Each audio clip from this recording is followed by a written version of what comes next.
Look, you don't need me to tell you that Uncharted 3 is a great game. There was never even really a question it would be great.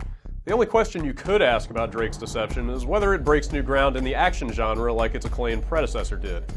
And the answer is no, not really. But that's fine. There really hasn't been anything quite like Uncharted 2 in the last 2 years. So if all we're getting in this sequel is just another rip-roaring roller coaster ride that hits all the same high notes as the last one, I'm certainly not going to complain. Are you? Uncharted 3 sends Nathan Drake off on yet another globe-trotting quest to find another fabled treasure lost by another legendary explorer. Oh, city of immeasurable wealth, destroyed by God for its arrogance, swallowed forever in the sands of the Rubel Khali Desert. I like the immeasurable wealth part, anyway. If the story's framework sounds a little familiar, the game at least does a great job of sending you to a fresh list of far-flung locales that includes a Syrian castle, an endlessly sprawling desert, plenty of ancient temples and tombs, and even a medieval fortress located underneath London itself. Of course, the heart of Uncharted has always been the believable relationships between a cast of characters that's really easy to like, and the banter between Drake, Sully, Elena, Chloe, and even their new friends is as sharp and artful as it's ever been. You know, one of these days you're really gonna have to start carrying your own matches. What are you talking about? Uncharted 3's villainy is taken care of by regal old British lady Catherine Marlowe. She's got kind of a more reserved, smoldering style of evil than the series' usual cast of hammy warlords and mercenaries, and she's also got some connections to Drake's past. There's some really neat playable flashbacks in here that offer just a little bit of the history about exactly how Drake and Sully became such an inseparable treasure-hunting duo in the first place. What the hell do you think you're doing? He's just a kid. Stop him!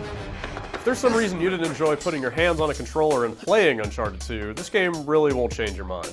That's because the climbing, the shooting, and the puzzle solving all return feeling more or less exactly like they did last time. That's cool. Other than the enemies occasionally sponging up a few too many bullets, Uncharted 3's cover-based combat has a great intensity to it, and there's a few subtle improvements like expanded melee combat and the ability to throw grenades back at enemies that really kind of flesh out your options in a firefight. Drake also continues his reign as the best solo climber in the history of the world, and the way the game lets you scrabble and hoist your way over one perilous environment after another is also still a big treat. And back again are plenty of clockwork puzzles baked right into the temples and ruins you'll be exploring. Well, well. A secret passage. The puzzles do a great job of making you reference both your in-game notebook and the intricacies of the ancient structures around you to suss out their solutions. And when you uncover the truths hidden behind those puzzles is when you really feel the most connected to that mystical past that Drake hungers for so desperately. Wait, 1, 2, pull, or 1, 2, 3, pull? Just pull. Got it. Of course, it has to be said that Uncharted 3's cinematic action sequences remain absolutely the best in the industry. And as good as the rest of the game is, these are the moments that are really going to stand out for you. One minute you're trying to escape a blazing castle that's collapsing all around you. The next you're fighting a bunch of thugs while you're literally hanging out the back of a soaring cargo plane, or you're engaged in a firefight on a cruise ship that's actually in the process of capsizing. The only reason this stuff might be a little bit less impressive is that in the last game, those sorts of set pieces were just like a bolt out of the blue. You didn't even know that they could do that. This time you already have some idea of what Naughty Dog is capable of pulling off, but that really doesn't make it any less exciting to watch them do it all again. We're sinking if you haven't noticed! Of course, all this stuff is designed to play out exactly one specific way. Uncharted 3 is a hell of a ride for its 8 or so hours, but it's so tightly scripted and paced that once you've seen it, you've pretty much seen it.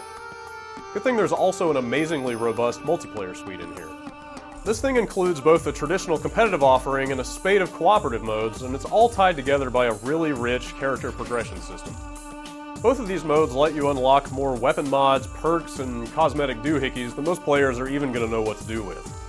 Now, fair warning, the people who've been playing Uncharted multiplayer for the last 2 years are pretty damn good at it, so the competition across the game's numerous versus modes is pretty intense.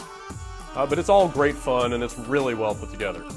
But then again, you could never even touch the competitive stuff and still have a really satisfying multiplayer experience in Uncharted 3. The core of the co-op is a 5-chapter adventure mode that uses some decent little narrative touches to drive 3 players through a series of super intense combat levels that actually feature some familiar faces from the series past. There's also a wave-based survival mode that rotates through several objective types, and a 2-on-2 mode that plops some AI enemies in for good measure.